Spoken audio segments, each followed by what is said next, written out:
A seguir, Pastor Elianai Cabral em O Cristão e o Mundo.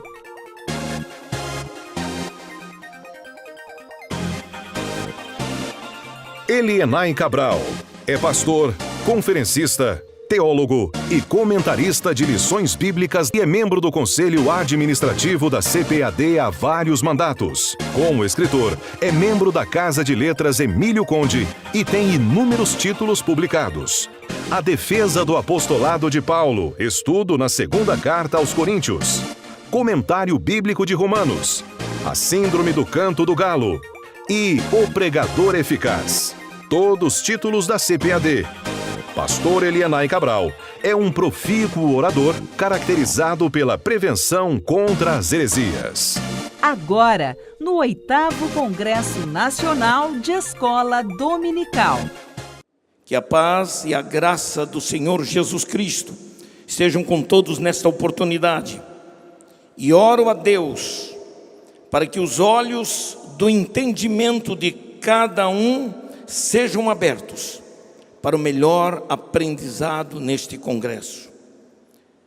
Indiscutivelmente, os temas que compartilhamos com vocês são temas que desafiam a inércia, que desafiam o comodismo de muitas igrejas e líderes no nosso Brasil enorme.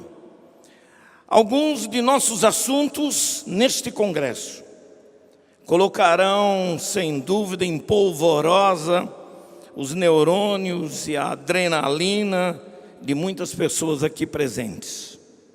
De fato, são temas que aguçam nossa curiosidade e nossos sonhos como amantes do ensino bíblico.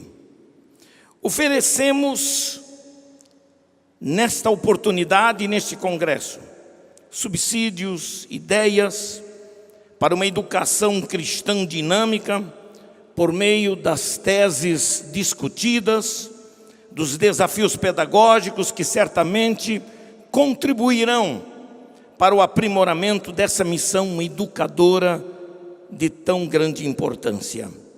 Caríssimos irmãos, caríssimos congressistas, estamos no 8º Congresso Nacional de Escola Dominical.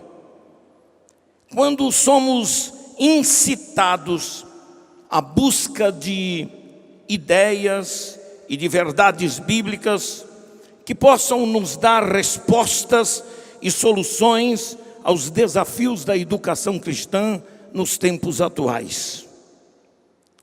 Indiscutivelmente, os desafios se tornaram maiores num mundo que ameaça a igreja, num mundo que quer amordaçá-la com os cordéis das novas teologias, os desvios da sã doutrina da palavra de Deus. Cada expositor neste congresso está imbuído pelo desejo de compartilhar experiências e conhecimentos que sejam capazes de aprimorar a qualidade da escola bíblica dominical. A Igreja de Jesus Cristo, nesses dias, dos tempos atuais, está vivendo um tempo de mudanças. Mudanças, algumas delas péssimas, ruins, as quais estão dilacerando princípios e valores que sempre nortearam a nossa igreja. E eu gostaria de, logo de início, aquilo que está no meu coração, fruto da minha observação a nível nacional e mesmo internacional, a igreja não precisa ficar engessada num sistema que a impeça de se expor e cumprir o seu papel querigmático no mundo que vivemos. Não.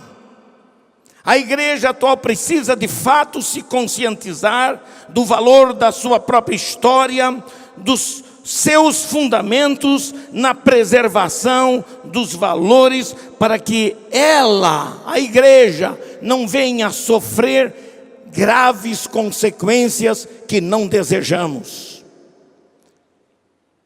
Hoje, a nossa preocupação em preservar, resguardar e conservar os valores morais e éticos cristãos colocam a igreja atual numa posição de vigilância e ao mesmo tempo de precaução no mundo que nós estamos vivendo.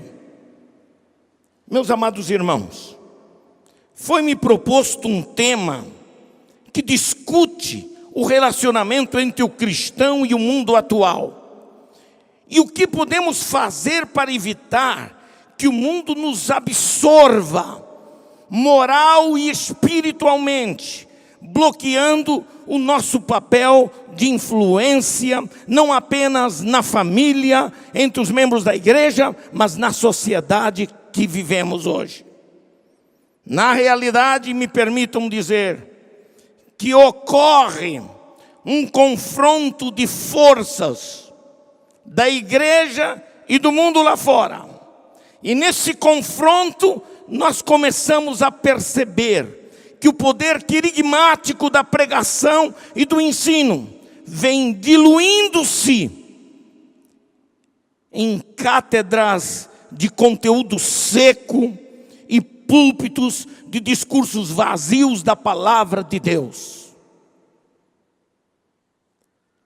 É o confronto, na verdade, de dois poderes, de duas forças antagônicas pelo domínio das mentes humanas. Nós estamos na vanguarda de uma luta desigual: o reino de Deus e o reino de Satanás. O apóstolo Paulo alertou aos Efésios dizendo o seguinte: não temos que lutar contra a carne e o sangue, mas sim contra os principados, contra as potestades, contra os príncipes das trevas deste século, contra as hostes espirituais da maldade. Estas potestades, principados, príncipes e hostes espirituais, são aquelas que se manifestam no mundo. E o apóstolo João, na sua epístola, diz que todo mundo está por inteiro sob a regência de Satanás. Numa versão mais elitista, diz que o mundo jaz no maligno. Se o reino das trevas age para obscurecer a mente da humanidade, nós, igreja, somos a manifestação do reino de Deus, que fazemos a diferença neste mundo, projetando a luz da verdade sobre a mente dos homens. Nós não estamos sob o comando do diabo. Nosso regente, nosso rei e senhor chama-se Jesus Cristo.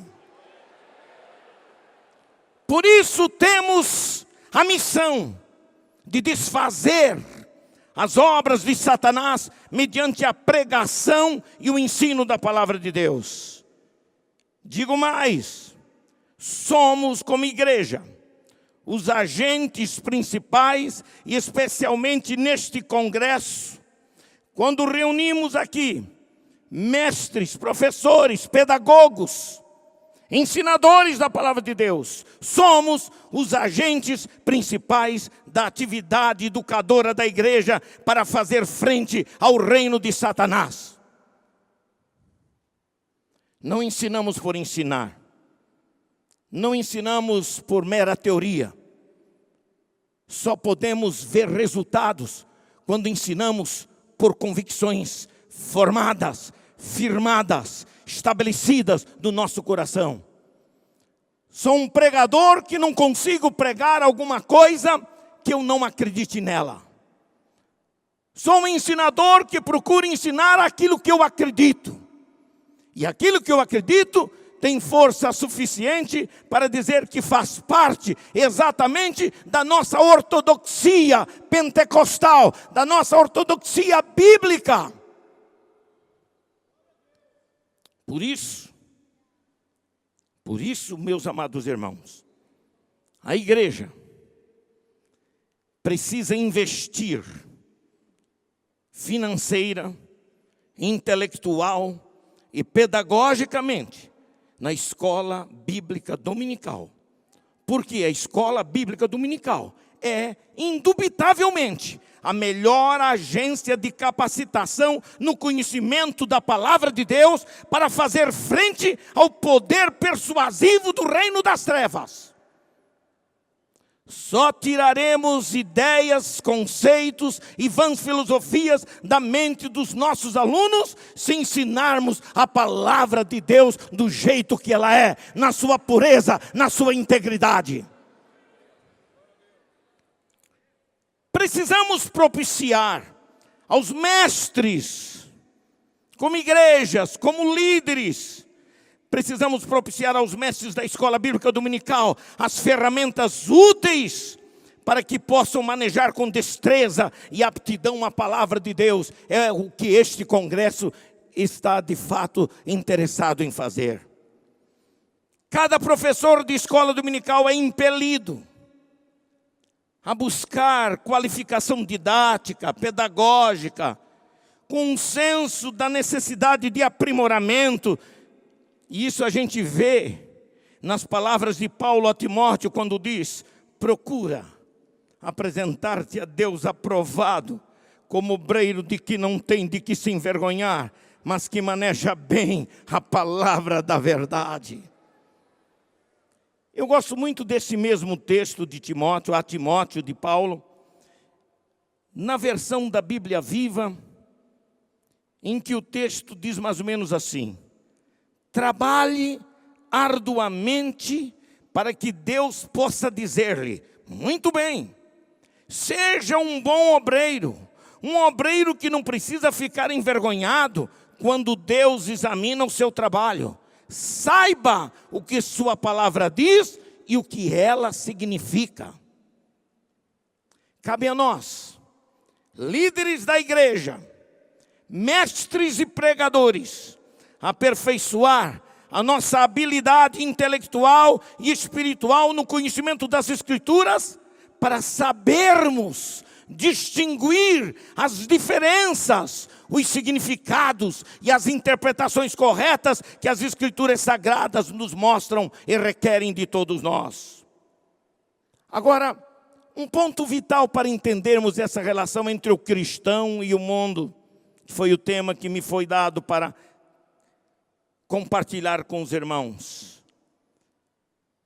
Para que possamos compreender nossa relação com o mundo da humanidade, nós precisamos ampliar a nossa visão de mundo.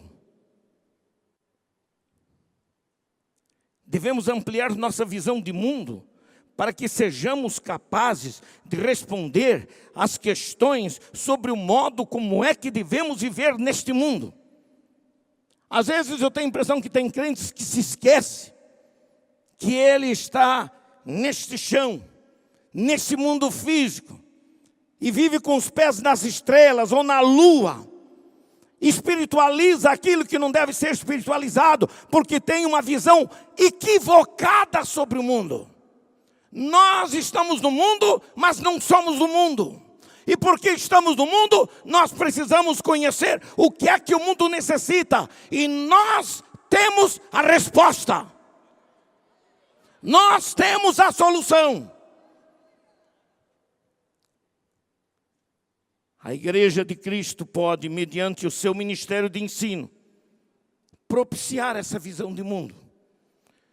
O mundanismo, uma palavra forte, que nós rejeitamos à primeira vista, porque ela de fato representa uma ameaça ao cristão. E é bom que se entenda que o mundanismo que ameaça a igreja, o que ameaça o cristão, só será vencido através do ensino sadio das Escrituras, que revelam as características desse sistema satânico chamado mundo. É preciso conhecer E a escola bíblica dominical é uma via poderosa que a liderança da igreja tem à sua disposição. A força satânica desse mundo invisível e corruptível pode ser superada pela força do poder da palavra de Deus. Como pentecostal, eu tenho aprendido uma coisa na minha vida. Ou eu creio no poder da palavra de Deus, ou então não vale a pena ser pregador. Sabe o que eu quero dizer com isso? Eu não preciso inventar peripécias, eu não preciso fazer caretas, eu não preciso arregalar os olhos, eu não preciso sair bancando canela de fogo por aí para poder mostrar o poder da palavra de Deus. A palavra por si só tem poder, e o meu papel é tão somente o de ensinar a palavra genuína da palavra de Deus. A Bíblia nos mostra as razões pelas quais vivemos neste mundo e como é que nós podemos vencê-lo. O mundo da sociedade humana está sob a égide de um sistema espiritual comandado por Satanás. E isso não é utopia. Isso não é mera teoria. Isso é uma realidade. E para entendermos esse mundo da sociedade humana, nós precisamos indiscutivelmente da revelação da palavra de Deus. A Bíblia não deixa nada para trás. Ela revela todas as verdades em todos os tempos, para todas as épocas. Ela diz exatamente quem é o diabo, e para que nós saibamos e conheçamos as suas características, nós precisamos saber estudando a palavra de Deus. Essa revelação de que o mundo jaz no maligno é uma realidade inevitável. O diabo existe e ele comanda esse mundo dos homens. Porém, a igreja de Cristo não tem o que temer. Se ela cumprir o seu papel querigmático, através da educação cristã, ela não tem o que temer. A educação cristã não pode ser dissociada da vida da igreja. E a escola bíblica dominical é a melhor via de acesso ao conhecimento da palavra de Deus.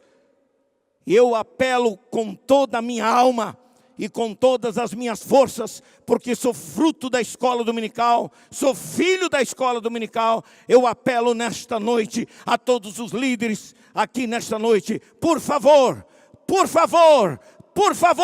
não deixe a escola dominical morrer na sua igreja.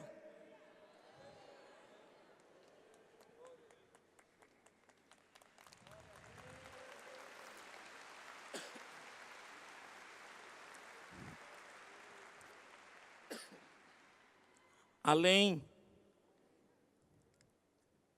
dos métodos novos, das noções pedagógicas e de outras novidades que podem ajudar o professor de escola bíblica dominical na ministração das suas aulas, o professor precisa saber distinguir e responder pelas escrituras que tipo de mundo se constitui inimigo do crente. Ele precisa estar apto a oferecer uma visão de mundo para que os seus alunos, para que eles possam distinguir essas diferenças entre o seu mundo físico e social e o mundo espiritual. É interessante salientar que o modo como vemos o mundo pode mudar o mundo. É uma citação de Charles Colson. E isso é uma realidade. Como é que nós vemos o mundo?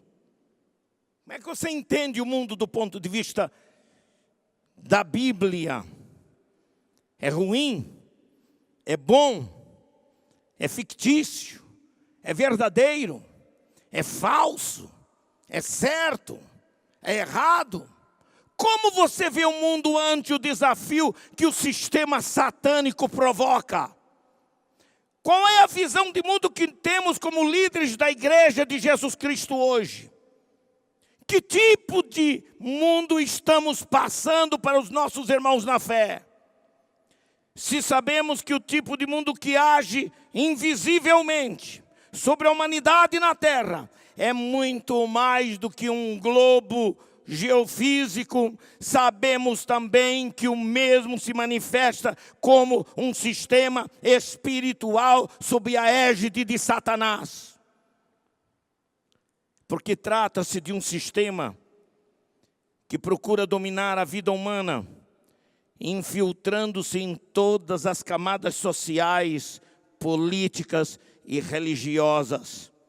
É um sistema que invade os nossos lares, que afeta e corrompe a mente dos nossos filhos por meio dos sistemas da mídia e da informática de uma forma assustadora nos tempos em que estamos vivendo. Estamos no mundo, mas não somos do mundo. Estamos no mundo, mas não somos do mundo. Repitam esta frase comigo. Estamos no mundo, mas não somos do mundo.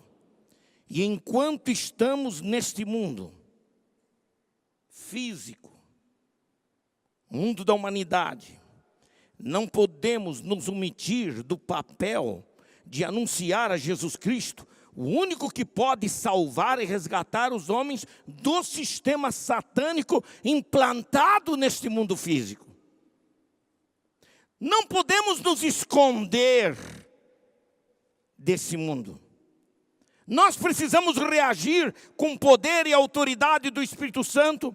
E me permitam dizer o seguinte: e sair da clausura eclesiástica. Nos tornamos uma igreja muito fortemente institucionalizada. E quando isso acontece, a força da instituição se torna mais forte do que o poder do próprio fundador da igreja, que é o Senhor Jesus Cristo. Os interesses são modificados. As coisas não acontecem como deveria acontecer do ponto de vista de Deus, porque nos enclausuramos em ideias, conceitos humanos, poderes humanos, e nos esquecemos que a igreja tem um único Senhor. Um único Senhor. E o Senhor chama-se Jesus Cristo.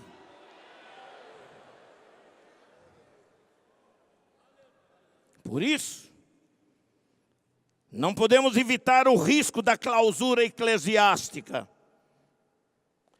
Qual deve ser a reação da igreja de Cristo contra esse sistema satânico que está aí? Permita-me dizer o seguinte: nos deixaremos intimidar e nos tornaremos uma igreja assustada, medrosa, que se esconde nas cavernas? Nos isolaremos do contexto físico e social do mundo da humanidade, com o qual nós temos relações sociais e dependemos até da nossa subsistência física? Deixa eu ser um pouquinho mais atrevido. Fugiremos para os desertos, para não sermos atingidos pelo poder do sistema satânico que invade o mundo para nos escravizar. Construiremos colônias de cristãos para fugir desse mundo, como se fosse possível fugir do sistema espiritual invisível que está sobre as nossas cabeças.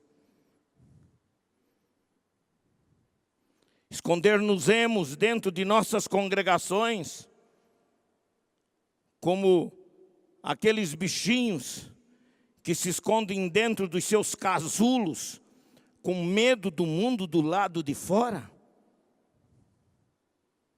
A impressão que eu tenho da Assembleia de Deus em que fui criado, sou filho de pioneiro,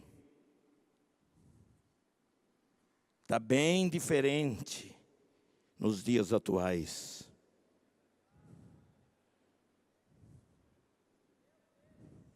A coragem, a ousadia, a simplicidade, até mesmo da mensagem daqueles dias, hoje, daquela igreja que saía para fora, daqueles crentes que não tinham medo de apanhar, que não tinham medo de ser apedrejados, que não tinham medo de passar fome. Eu sei o que é passar fome por causa da pregação do Evangelho, porque vi meu pai ir para a cadeia. Sabe por quê? Porque era chamado herege, porque pregava o Evangelho. Eu sei o que é não ter nada dentro de casa, nada dentro de casa. E meu pai chamar a minha mãe e dizer: minha esposa, por favor, eu vou tentar encontrar alguma coisa para ver se eu posso trazer comida para dentro de casa, porque eu não sei o que fazer, não temos nada. Os armazéns fecharam as portas, não vendem para nós. Não podemos comprar nada. E meu pai um dia chamou a minha mãe, falou isso para ela, disse: eu preciso fazer uma viagem. E ele fez uma viagem de uns 50 quilômetros a pé, com fome, sem nada para comer, nem para ir, nem para vir. Nada em casa para os 2 filhos menores, que era eu e minha irmã naquela época. Nada absolutamente. E minha mãe reúne a mim, reúne a minha irmã. Eu, 9 anos de idade. Minha irmã, com 7 para 8 anos de idade. Ela diz: nós vamos orar para o Papai do Céu mandar comida para nós, mas nós vamos pedir ao Papai do Céu que tire a nossa fome durante esse dia. E vamos esperar ver o que é que Deus vai fazer. E passamos o dia brincando, correndo de um lado para outro, como se tivéssemos almoçado, jantado, comido, tomado café da tarde, coisa semelhante. Ninguém reclamou de nada. Mas quando chegou mais ou menos às 00:30, 1h da manhã, alguém bate na porta da casa, uma casinha de madeira simples, na cidade de Chapecó, Santa Catarina.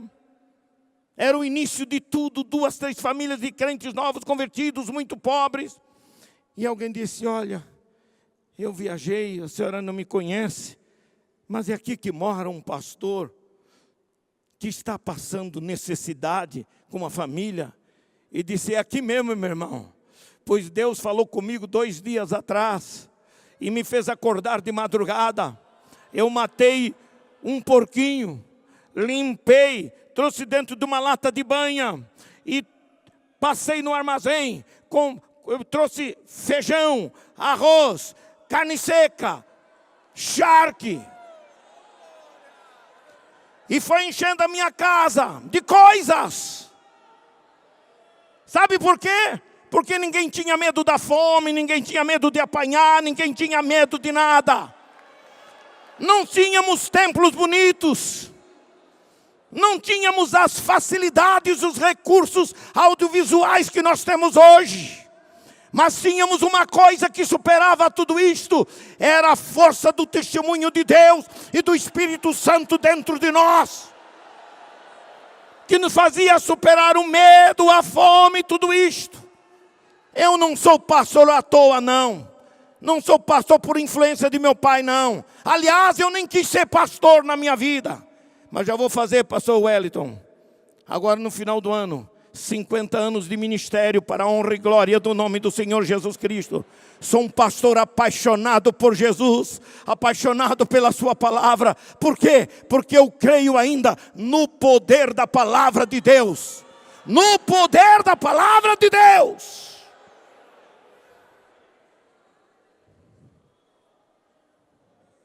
Precisamos sair da clausura e mostrar a nossa força como igreja, capaz de influenciar o mundo dos homens com o poder do Evangelho de Cristo. Há uma declaração paulina que diz que o Evangelho é poder de Deus para a salvação de todo aquele que crê. Quem acredita nessa palavra? Amém. Amém. Aleluia. Aleluia. Aleluia. Permita dizer isto a vocês aqui nesta noite. Não conseguiremos mudar o mundo 100%, mas podemos cumprir nossa missão de, ao invés de abaixarmos a cabeça ante esse sistema satânico e os diabos zombar da nossa cara, nós podemos nos impor com a autoridade do Espírito Santo e demonstrar a diferença que existe entre um servo de Cristo e um servo de Satanás. O que faz a diferença entre o cristão e o mundo é a qualificação do crente para enfrentar o mundo. E essa qualificação só é possível mediante a aquisição do conhecimento sistemático e contínuo da palavra de Deus. E a Bíblia nos dá a visão correta e clara deste mundo. Louvado seja o nome do Senhor.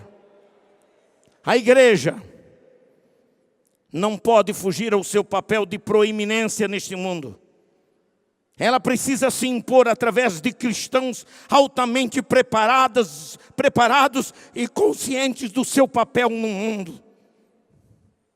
Essa preparação bíblica objetiva alcançar, sem dúvida, o intelecto, mas também o coração dos cristãos.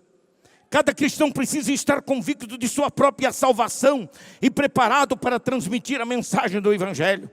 Por isso, não podemos relegar a importância da escola bíblica dominical na estrutura da igreja. Porque eu entendo que a escola bíblica dominical é uma força motriz. É o braço direito de qualquer pastor que se preze. A escola dominical pode ser a ajuda maior que um pastor pode ter em seu ministério no sentido de alimentar o rebanho. Por quê? Porque ele faz valer a sua voz pastoral através de cada professor, desde aquele professor que fala para as criancinhas pequenininhas até as pessoas mais idosas. A voz pastoral obedece a uma unidade doutrinária através das lições bíblicas. Daí porque a casa publicadora, ela se preocupa em promover congressos como esses. Para quê? Para manter a unidade doutrinária, para manter a nossa ortodoxia e evitar aquela pluralidade teológica que está entrando no seio das nossas igrejas. Nossos púlpitos onde as pessoas não têm mais uma linha teológica. Gente que se diz membro da Assembleia de Deus e vem pregar ideias completamente antagônicas ao pentecostalismo verdadeiro. Eu não creio que o Espírito Santo esteja feliz com isso. Eu não creio que me permitam a crítica entre bons pregadores e bons ensinadores. E bom para mim significa aquele que é comprometido com a Bíblia. Nós temos péssimos pregadores, péssimos ensinadores, que ensinam na cara de pau heresias no nosso meio, que vem para modificar aquilo que nós cremos, que vem para modificar aquilo que nós sempre acreditamos. Está na hora da igreja se acordar. Está na hora da igreja se lembrar que batimos com o Espírito Santo, só é batimos com o Espírito Santo com a evidência física do falar em outras línguas. Caso contrário, não é batimos com o Espírito Santo. Amém? Aleluia! Uma igreja sem ensino se torna vulnerável às heresias dos tempos atuais. E nesse terceiro milênio, não precisamos de algo que substitua a escola bíblica dominical. Não há desculpa, me perdoem que eu vou falar, não há desculpa para pastor nenhum, e eu falo como pastor, que diz que não tem escola dominical porque o povo não gosta. Não gosta porque você não gosta.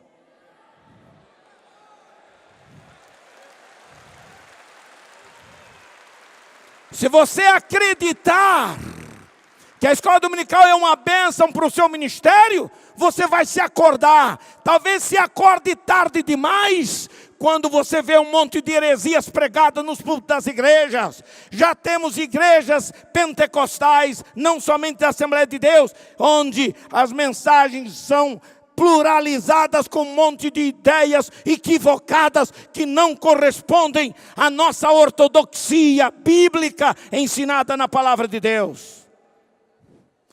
Não se assuste quando eu falo de ortodoxia. Eu não estou falando de radicalismo. Eu estou falando de fidelidade ao que a Bíblia ensina.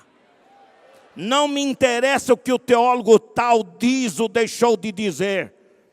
Não me interessa. Me interessa em que os teólogos sejam capazes de escrever livros que venham ampliar o nosso conhecimento, mas não para criar dúvidas e criar problemas e criar uma outra teologia que não tem nada a ver com a nossa. Não posso admitir que o espírito mundano das vãs filosofias seja capaz de entrar no nosso meio e já termos pregadores nossos que não acreditam mais nos milagres da Bíblia Sagrada. Não consigo admitir que um pregador que se diz pentecostal venha dizer que todo o Velho Testamento é uma grande alegoria. Porque uma pessoa que diz isto não conhece hermenêutica bíblica, não sabe interpretar a Bíblia, não sabe distinguir o literal do figurado, e por isso eles têm essas ideias. Se ele não acredita em milagre, está na igreja errada.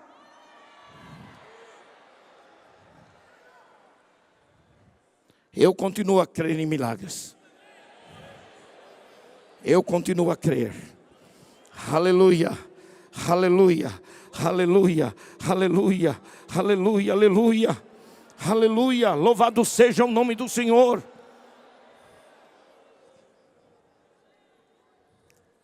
A infiltração de ideias, de conceitos e doutrinas fora dos parâmetros da Bíblia Sagrada tem a resposta do apóstolo Paulo, que as denomina de filosofias e vãs sutilezas.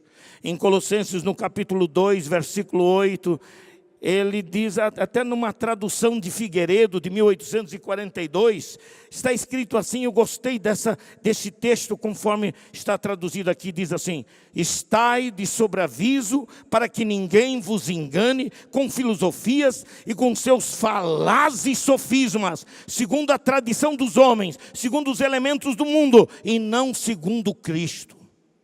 Irmãos queridos, só poderemos deter a força desse sistema satânico se estivermos devidamente preparados para os embates intelectuais contra a nossa fé, que procuram minar a nossa força como igreja. Agora permito-me dizer mais. Jesus fez uma oração no capítulo 17, nos versículos 9 ao 21. E nesta oração Jesus revela de um modo maravilhoso a sua dupla natureza, a divina e humana, a sua compreensão sobre o mundo dos homens, e o mundo espiritual nos dá um vislumbre sobre a importância e o significado da palavra mundo na mente de Cristo. Ele esclarece de forma objetiva e incisiva que existem pelo menos dois tipos de mundo: o físico e o espiritual. O mundo espiritual subentende-se por dois sistemas. O primeiro refere-se ao mundo do reino de Deus, e o segundo refere-se ao mundo satânico do reino das trevas. São dois sistemas espirituais, o de Deus e o de Satanás. Eu quero fazer uma pergunta aqui. Quantos creem que o diabo é uma realidade? Quantos creem que o diabo é uma verdade, é uma realidade? Quantos creem que o diabo existe? Porque o diabo não é uma coisa. O diabo não é uma ideia. Não é uma figura de retórica. O diabo é um ser pessoal. Um ser pessoal. E como um ser pessoal, ele age poderosamente contra todos aqueles que servem a Deus. Agora, é bom que a gente entenda o mundo na ótica bíblica. Existem, irmãos, das 3 línguas que prevalecem nas Escrituras, o hebraico, o aramaico e o grego, 2 dessas línguas se tornaram as principais. No Antigo Testamento nós temos o hebraico, no Novo Testamento nós temos o grego koiné da época de Jesus. São línguas antigas e por isso, para entendermos a linguagem da Bíblia, nós devemos analisar os significados etimológicos e históricos das palavras que nós desejamos conhecer. E nós podemos começar pelo hebraico, por exemplo, com a definição da palavra mundo. Eu não vou adentrar em profundidade nesses significados, mas pelo menos 2 termos hebraicos se tornam importantes para o entendimento dessa palavra. O primeiro termo hebraico para a palavra mundo é a palavra, chama-se Eris. Eris, que aparece no Antigo Testamento e é definido como terra, chão, solo material. Solo material. Fala de chão físico. O segundo termo hebraico é a palavra Tebel, que significa terra habitável, lugar onde habitam os seres humanos e os seres animais. Quando a gente vê a palavra mundo do ponto de vista bíblico, na ótica bíblica, devemos estudar, na sua etimologia, o verdadeiro significado daquela palavra. Agora, tanto a palavra Tebel como a palavra Eres são palavras que se traduzem como terra, chão, terra habitável, ou mundo da humanidade. Quando nós vamos para o Novo Testamento grego, existem vários termos relativos, mas uma palavra apenas ganha espaço nos textos neotestamentários para a palavra mundo, que é a palavra grega cosmos. Cosmo é uma palavra com sentido mais amplo. Primariamente, ela pode significar um sistema ordenado, uma ordem de coisas. E esse termo grego, no Novo Testamento, aparece mais de 180 vezes com sentidos variados. Porém, uma das definições se refere à soma de todas as coisas no universo. Por isso, céu e terra, ou todas as coisas, equivalem ao significado de cosmos. Prestem bem atenção nisso. O discurso de Paulo no Areópago, em Atenas, está escrito assim: o Deus que fez o mundo e tudo que nele há, sendo o Senhor do céu e da terra, não habita em templos feitos pelas mãos dos homens. Está lá em Atos capítulo 17. Por isso a palavra cosmos define-se também como um sistema estelar, um sistema solar, do qual o nosso mundo físico faz parte como um dos planetas. Portanto, a Bíblia define esta palavra no sentido material e também no sentido espiritual. E permita-me dizer isso para logo terminar a minha palavra. Esse sistema espiritual, irmãos, tem como dominador e príncipe o arqui-inimigo de Deus e da sua criação, que é o diabo. A segunda palavra grega que temos no Novo Testamento é a palavra aion, que aparece pelo menos 32 vezes e, dependendo do contexto, ele pode significar período, século, era, dispensação. Mas na maioria das vezes, aion se refere especificamente a um período, a uma época, e não especificamente à terra. Aion se refere ao mundo. E isso está de fato significando um sistema de coisas que caracterizam um período ou uma época. Que coisas são estas? A linguagem figurada de aion diz respeito às coisas que são praticadas sob a égide de um mundo espiritual que tem como regente o diabo. O apóstolo Paulo referiu-se ao diabo como Deus deste século. A palavra século se traduz como éon, e desse termo deriva o termo aion. Portanto, este século não é outro senão o mundo satânico. O apóstolo Paulo entendeu perfeitamente o significado dessa expressão presente, do chamado, a expressão presente século, e declarou que a obra expiatória de Cristo foi efetuada para nos salvar das garras desse sistema. Sabe o que é que diz Paulo acerca de Cristo? Ele disse assim, que Cristo se deu a si mesmo por nossos pecados, para nos livrar do presente século mau, segundo a vontade de Deus, nosso Pai. Amém, irmãos? Os amantes desse século são aqueles que praticam obras más, sob a égide desse mundo mau e espiritual. Ora, na mente de Paulo, aion e século presente podem ter o mesmo significado no mundo espiritual. Por isso, a expressão século presente se refere ao pensamento que predomina uma geração. No campo espiritual, a palavra mundo ganha uma linguagem figurada, mas fala de uma realidade espiritual.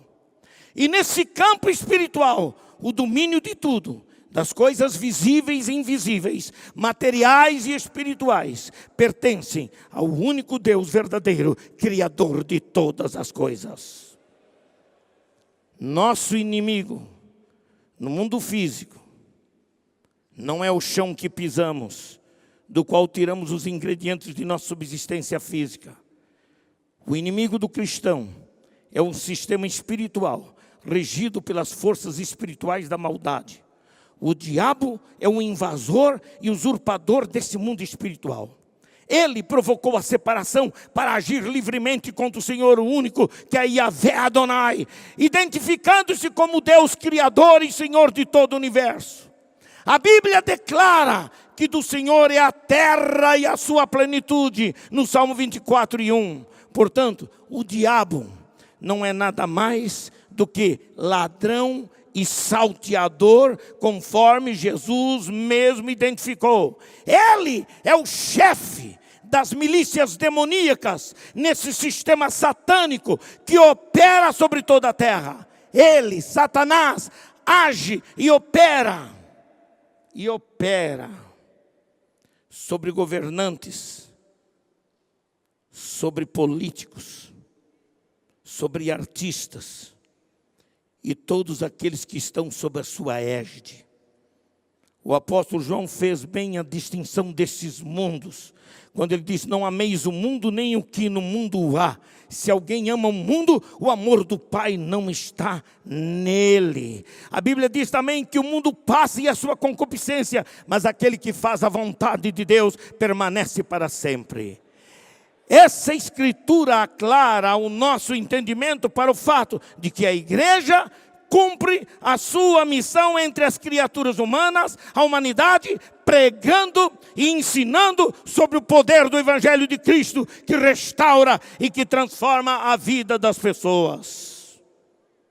Por isso, irmãos, precisamos entender a maneira como Deus vê este mundo e como você, neste mundo, pode ser uma influência positiva para mudar a história desse mundo que nós vivemos. Amém, irmãos? Tem muito mais, mas não vou falar. Não quero cansar. Tinha muito mais para dizer, mas algumas verdades, características do sistema satânico que estão hoje aí imperando no mundo que vivemos. Mas queremos que vocês, pelo menos, sejam despertados para lembrar de que a palavra de Deus é a fonte maior à nossa disposição para recebermos a força do Senhor Jesus Cristo. Deus abençoe a todos em nome do Senhor. Amém e amém. 2017.